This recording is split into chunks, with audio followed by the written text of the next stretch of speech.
Guys नमस्कार. ते चालले आहेत, त्यांना पाऊस लागत आहे, पण आपण सगळं पावसातच करतो. आपलं ट्रेंडच सगळं पावसात करणं. काय चाललंय या जरा. काय तुम्हाला मोटिवेशन आलंय पावसात बसायचं? तुम्हाला काय एवढं मोटिवेशन आलंय पावसात बसायचं? मी 12 महिने असतो बाबा. बघा 12 महिने असतात क्रिकेट खेळायला. नमस्कार, जय शिवराय. आलो तुमच्याकडे बघून. तुम्ही इथंच असता ना? मला वाटलं छत्री घेऊन बसला तुम्ही, एवढा पाऊस पडलाय.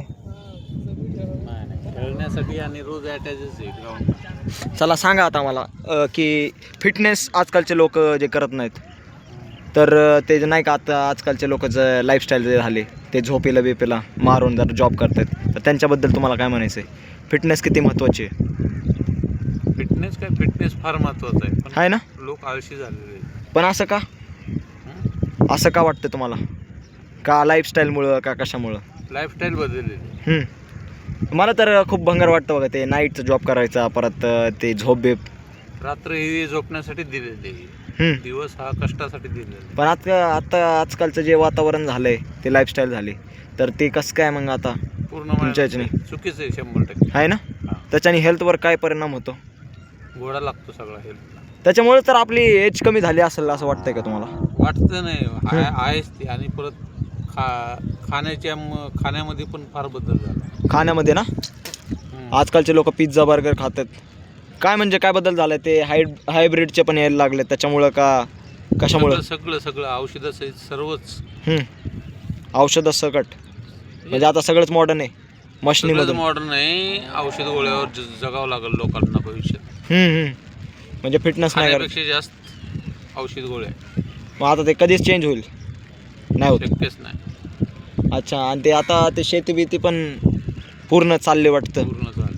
मग तुम्हाला काय वाटतंय शेतकरी आता पुढच्या त्याचं भविष्य अवघड आहे. पैसे दिले तरी अन्नधान्य मिळणार नाही भविष्यात. बरं, सध्या तरी आहे, पण सध्यात पण असंच चाललंय.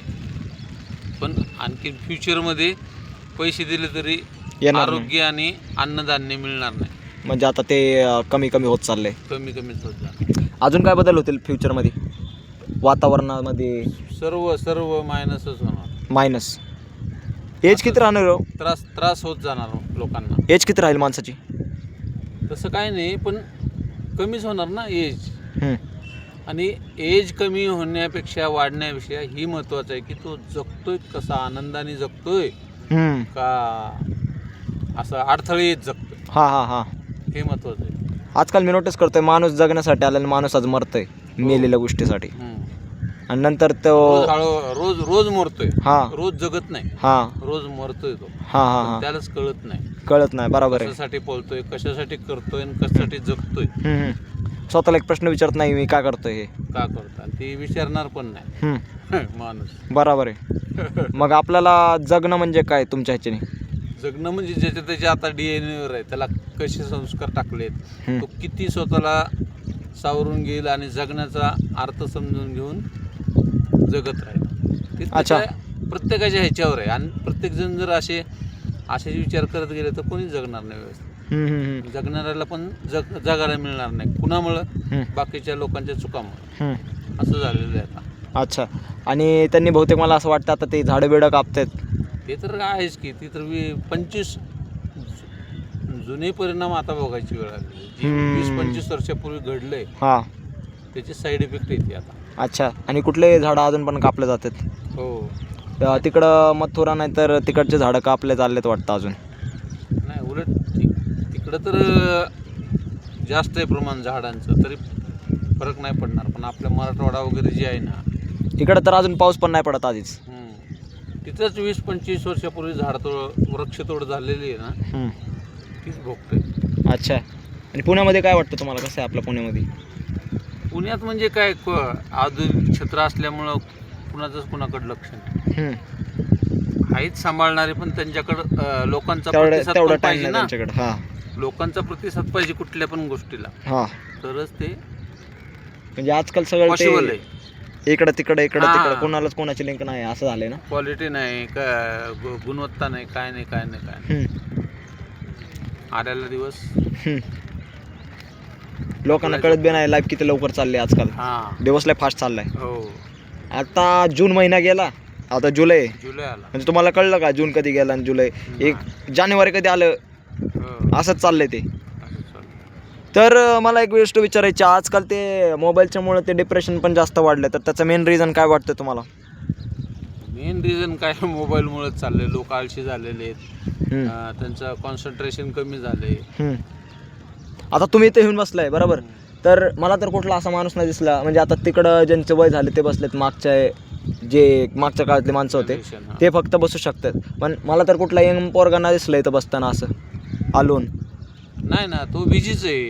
हम्म. बिझी म्हणजे कशात? आजकालचं शिक्षण तर काय, मित्र मैत्रिणी, मोबाईल, त्यांचे स्वप्न पण तसेच असे शुल्लक. हा, असे बारके बारके का स्वप्न आहेत मला कळत नाही, त्यांची हा. थिंकिंग लेच नॅरो माइंडेड झाले आजकाल. Narrow mind. Out of the बॉक्सचा विचारच मी नाही करत. निर्णय पण छोटे छोटे निर्णय घेऊ शकत नाहीत. असं का? काही मोबाईल वगैरेमुळे ज्या पिढी चाललेली रे, ते आता काय कलियुग म्हणतात त्याला. हळूहळू हेच आता होत. ते लोहगडचा एक किस्सा झाला, तुम्हाला माहित असेल, त्याबद्दल काय वाटतं तुम्हाला? तसे किस्से रोज म्हणजे भविष्यात घडणारच भरपूर. रोज एक एक एक एक काय ना काही घडतंच. कसं काय पण? प्रकरणं वाढणार इथून पुढं. काय बी असू दे, कसले असतील का असतील ते माहीत नाही, पण निगेटिव्ह प्रश्न समस्या वाढणार आहे. बाकी काय नाही. मग आपण कसं काळजी घ्यायला पाहिजे? काळजी एकाने घेऊन नाही जमणार, सर्वांनी मिळून घ्यायला पाहिजे. अच्छा. आणि पॉप्युलेशन एवढं झालंय हा, की सांभाळणं अवघड आहे. बरोबर आहे. त्यांच्यात बदल घडवणं अवघड आहे. बरोबर आहे. एकच मिनिट.